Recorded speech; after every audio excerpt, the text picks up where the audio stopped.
Hello बच्चों, biology वाला channel पे आपका स्वागत है। मैं हूं डॉक्टर हरिओम गंगवार और बेटा आप जानते हैं कि एनसीईआरटी के बाहर के पॉइंट को कवर करने के लिए एक सीरीज मैंने स्टार्ट की है। तो इस सीरीज में हम कई सारे इंपॉर्टेंट टॉपिक को इंपॉर्टेंट पॉइंट को डिस्कस कर रहे हैं।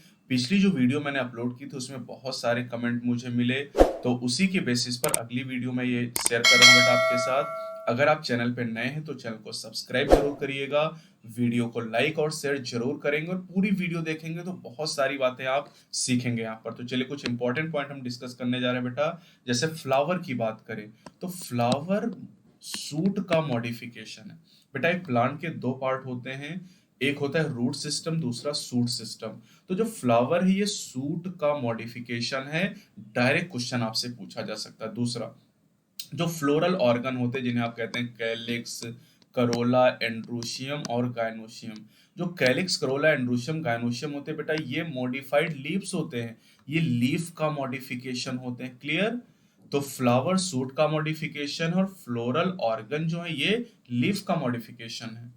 अगर हम बेटा टेरिडो और जिम्नो की बात करते हैं तो टेरिडो और जिम्नो में माइक्रोस्पोरोफिल नाम का स्ट्रक्चर होता है और एंजियोस्पर्म में जाके इसी स्ट्रक्चर को हम स्टेमेन के नाम से जानते हैं।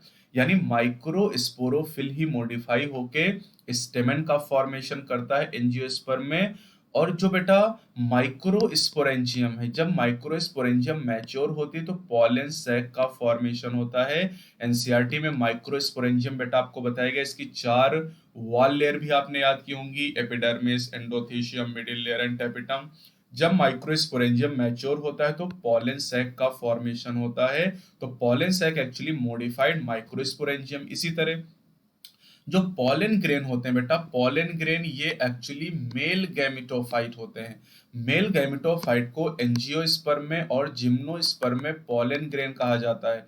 जिम्नोस्पर्म और एंजियोस्पर्म में मेल गैमेटोफाइट बेटा पॉलन ग्रेन होता है। अब जैसे आपने पढ़ा माइक्रोस्पोरोफिल जो होता है वो स्टेमेन होता है, वैसे टेरिडो और जिम्नो में बेटा जो मेगा स्पोरोफिल होता है यही कार्पेल या पिस्टिल होता है एंजियोस्पर्म की बात करें।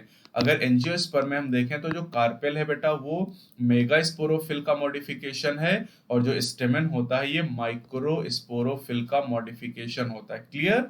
तो अगला पॉइंट हम देखते हैं। मेगा स्पोरेंजियम को कॉमनली ओव्यूल के नाम से जाना जाता है। Megasporangium is commonly named as ovule और यही ओव्यूल फर्टिलाइजेशन के बाद सीड का फॉर्मेशन करता है। मेगा स्पोरेंजियम और ओव्यूल कहाँ पाए जाते हैं?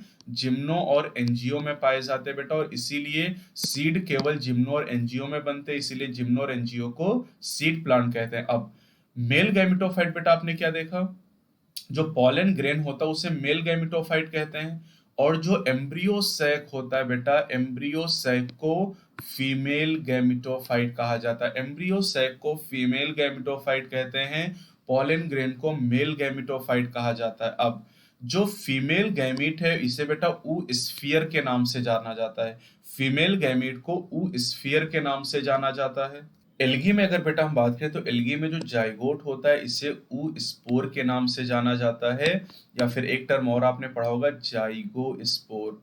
तो जाइगोट को एल्गी के केस में बेटा जहां पर हैप्लॉन्टिक लाइफ साइकिल होती है वहां पर ऊ स्पोर या फिर जाइगो स्पोर के नाम से जाना जाता है।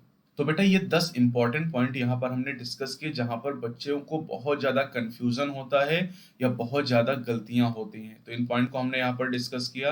अब देखते हैं कुछ यहाँ पर बेटा हम बात करते हैं डिजीज के बारे में, कुछ प्लांट डिजीज के बारे में बेटा हम बात करते हैं जो फंगस के द्वारा कॉज की जाती है। फंगस से होने वाली कुछ प्लांट डिजीज के बारे में बेटा हम बात करेंगे जो एनसीईआरटी में आपको नहीं दी गई। जैसे white rust of crucifer. Crucifer में बेटा क्या आ जाएगा, जैसे मस्टर्ड की बात करें, सरसों में व्हाइट रस्ट नाम की जो बीमारी है कौन कॉज करता है? सिस्टोपस कैंडिडा कॉज करता है या फिर एल्ब्यूगो कैंडिडा। बेटा सिस्टोपस कैंडिडा को ही एल्ब्यूगो कैंडिडा कहा जाता है। फाइकोमाइसिट का मेंबर एल्ब्यूगो है और इससे व्हाइट रस्ट ऑफ क्रूसीफर नाम की डिजीज होती है।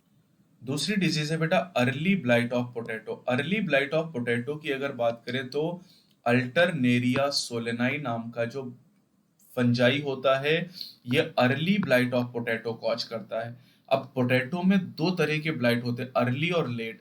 जो लेट ब्लाइट नाम की डिजीज है बेटा, ये फाइटोप्थोरा इन्फेस्टेंस नाम का फंगस कॉज करता है, और early blight potato Alternaria solani से होता है। Clear. Red rot of sugarcane, ये एनसीईआरटी में बेटा बीमारी तो दी गई लेकिन इसका पैथोजन नहीं दिया गया है। तो red rot of sugarcane नाम की जो बीमारी होती है बेटा, उसे कोलिटोट्राइकम फेल्केटम, कोलिटोट्राइकम फेल्केटम नाम का पैथोजन कॉज करता है। ये एनसीईआरटी में बेटा आपको दिया गया, केवल रस्ट एनसीईआरटी ने लिखा है, पूरा नाम है black rust of wheat. Black rust of wheat नाम की डिजीज पक्सीनिया कॉज करता है, लेकिन पूरा नाम है पक्सीनिया ग्रेमिनिस ट्रिटिकी, क्योंकि व्हीट का साइंटिफिक नेम क्या है, ट्रिटिकम, फैमिली क्या है, ग्रेमिनी, नया नाम पोएसी है ग्रेमिनी फैमिली का। तो पक्सीनिया ग्रेमिनिस ट्रिटिकी के द्वारा ब्लैक रस्ट ऑफ व्हीट नाम की डिजीज होती है, और लूज स्मट ऑफ व्हीट नाम की एक बीमारी है। और बेटा स्मट एनसीईआरटी ने बताया कि अस्टिलेगो से होती है। तो अस्टिलेगो नूडा ट्रिटिकी नाम का जो फंगस है बेटा, इससे लूज स्मट ऑफ व्हीट होता है, और ब्लैक रस्ट ऑफ व्हीट किससे होता है, पक्सीनिया ग्रेमिनिस से होता है। और बेटा यहां पर आपने देखा व्हाइट रस्ट, व्हाइट रस्ट कौन कॉज करता है, एल्ब्यूगो कॉज करता है। व्हाइट रस्ट एल्ब्यूगो कॉज करता है, लेकिन ब्लैक रस्ट पक्सीनिया कॉज करता है। इसको अच्छी तरीके से ध्यान रखिएगा। अब आते हैं टिक्का डिजीज ऑफ ग्राउंडनट। मूंगफली में टिक्का नाम की बीमारी होती है। तो टिक्का नाम की जो बीमारी है, ये सर्कोस्पोरा पर्सोनेटा नाम के फंगस के द्वारा होती है। जीनस भी याद कर लेंगे तब भी काम चल जाएगा। सर्कोस्पोरा के द्वारा, यहां पर सीओ हो जाएगा बेटा, सर्कोस्पोरा, सर्कोस्पोरा पर्सोनेटा के द्वारा टिक्का डिजीज होती है ग्राउंडनट में। अब आते हैं डैम्पिंग डिजीज। डैम्पिंग डिजीज बेटा राइस सीडलिंग में होती है। जो राइस के अंकुर निकलते हैं बेटा, उनमें बीमारी होती है डैम्पिंग डिजीज।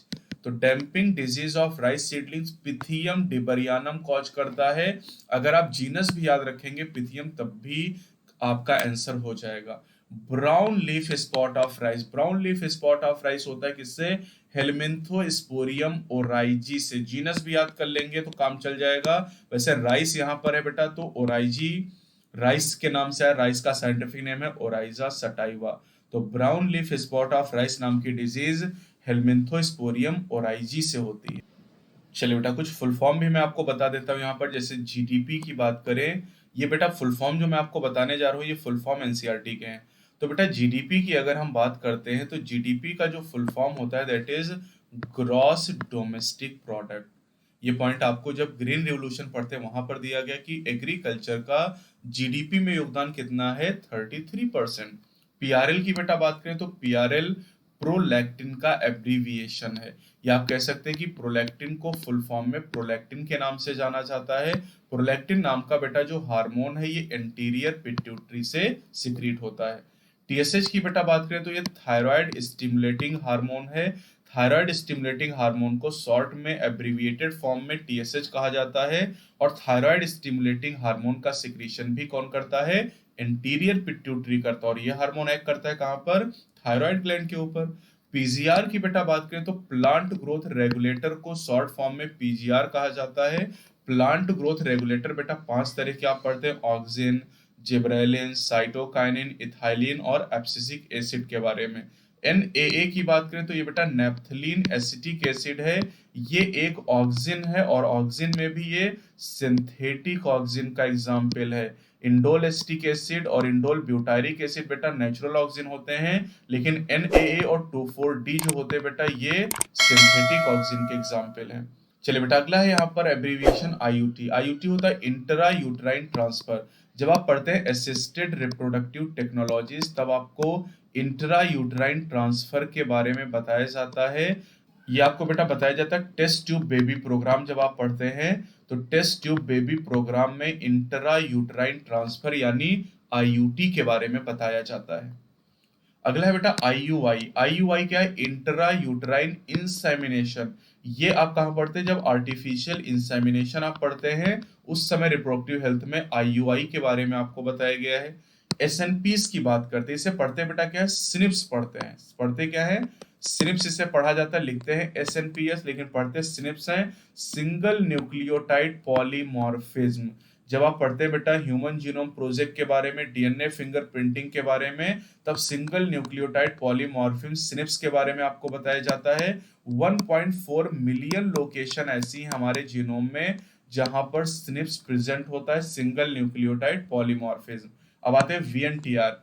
वीएनटीआर बेटा होता है variable number of tandem repeat. ये जेनेटिक जो डीएनए फिंगरप्रिंटिंग उसमें आपको बताया गया है variable number of tandem repeat VNTR. तो इनका यूज किया जाता है जब आप डीएनए फिंगरप्रिंटिंग के बारे में पढ़ते हैं।